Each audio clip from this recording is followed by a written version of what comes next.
fabulous moment, and we'd like you to come and join us in this fabulous moment. I'm Vladine, and we are here with fashion designer Patrick Larrivée. It's a pleasure, Patrick. Thank you, Vladine. Oh, well, let's just get to it, okay? Patrick, a wonderful fashion designer. Everybody should have one of his outfits in your wardrobe, but we'll talk about that later. Like you do, Vladine. Yes, beautiful. Wearing one of the creations. Spring 2010. Hurry up and get yours. But anyways, it's all about Patrick. Patrick, when did you know you wanted to be a fashion designer? I've always known. Oh. Well, I learned when I was 11 that fashion designing was actually a job and that you could do that. So and make money. And make money. Lots of it, hopefully. Oh, good, good, good. Gotta buy that champagne. Oh, love it. Oh, I'm already loving you, Patrick, when you're saying champagne and stuff. And was there, tell me about your idol in the fashion world. My idol in the fashion world would be Christian Dior. Ah, okay. And why? I love his fashions. I think that he made women very elegant, very luxurious. It always looked good, and it's timeless. It's really a legend. His first collection was a huge hit when he made him. And there's always a quote that I love about Christian Dior, and it came from a New York reporter that said that Christian Dior was the only man that could lower 100,000 hemlines just by lowering his pencil. Oh, I love it. I love it. That is why it is a legend. Yes. A little gossip moment, everybody. You had a previous company with a partner. I did. And now you are starting your company again, but solo. Yes. Why, Patrick? Give us the gossip. Well, the gossip is my previous company, Fashion Psychology, as you know, was sort of it was a young project. It was, you know, I was young, I was starting out, I was doing it with a friend. Obviously, I needed the support, you know, because it's a big business and there's a lot to learn.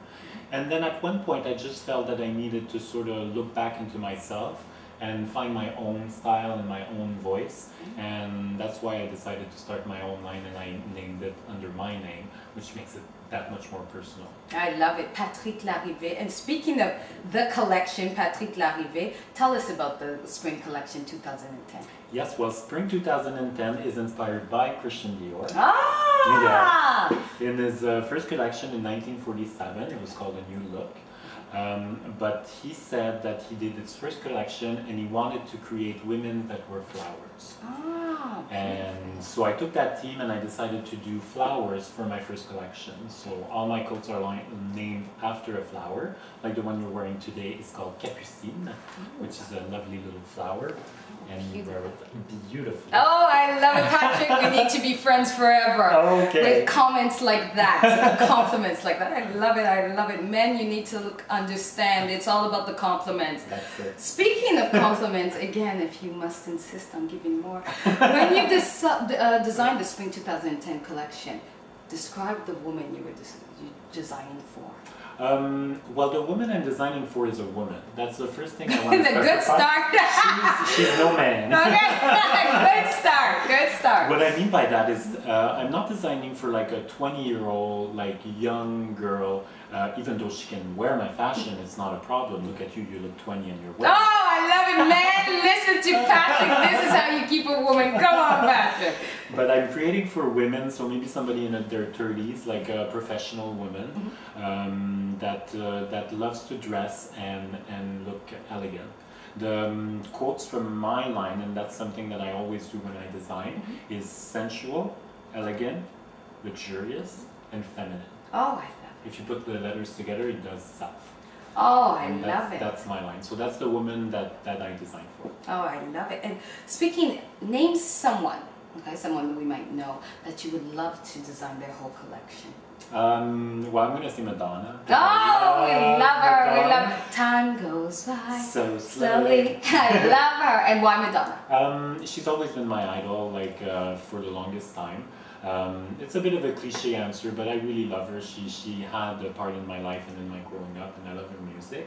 I think now that she's 50, she's a she's a little more mature woman, so I think she would fit in one of my quotes, you know, aim for the 30s. Madonna could start wearing it now. Excellent. And Have you ever gone to a Madonna concert? I have. Oh, yes, tell yes. us about it. I saw 2 of them. Oh, you're really a fan. I'm a huge fan. Oh my, and? The first one I was in high school. I was like in secondaire 2. Okay.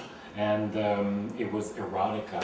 Very Oh, sexy, very shocking, my. very like groundbreaking, and it was so exciting just to be there, you know, and be in the moment. And it was at an Olympic Stadium. Oh my. The sound was awful.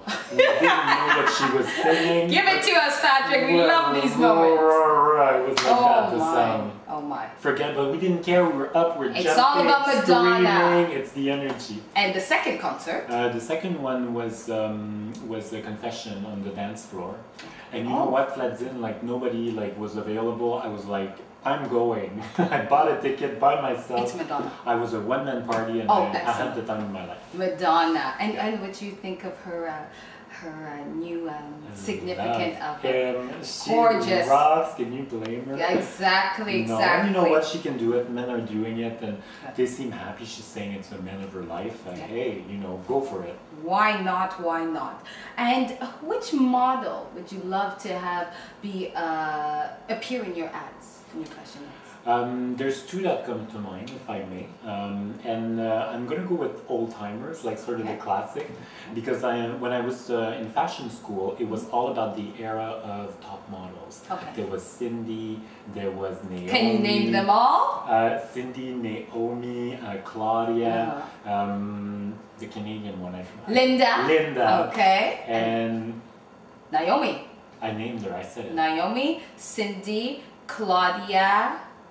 These were the main one. They were the main. Kate Moss came after. Yeah, she came after. Christy Turlington. Oh, that's the one. My, we apologize, Christy. We apologize. Please do not sue us. Please, please. Beautiful face. You're coming back. We love it. Yes. So my favorite in that group was Claudia. Claudia. Ah, yes. So and why Claudia? It's hard to say why. I just, you know, it's just a look. I liked her, like the blonde. I've got a thing for blondes, I guess. And I did love her. I have to admit, I loved her in The Guest. That's when she really came out big. Definitely. Very good. And now she's still in. She's doing Dolce & Gabbana, the perfume. She's naked. She's fabulous. With Naomi Campbell. Yes. Also in it. Yes, yes. Love Dolce & Gabbana. I like that idea of a model that's like older. Maybe she's probably like in her 40s now, and she still looks beautiful, and we still appreciate it. So that's important to me. And then the second one was sort of in that era too. Was Stella Tenen. Ah, yes. She was very aristocratic, and I love that look. Yes. And I've always loved her. I'd love to photograph her in my coats. Oh, wonderful. And speaking of big moments, okay, the word on the street is that you had dressed somebody to go to. Your designs have already showed up at the Oscar. You made a dress for someone going to the Oscars. This is big.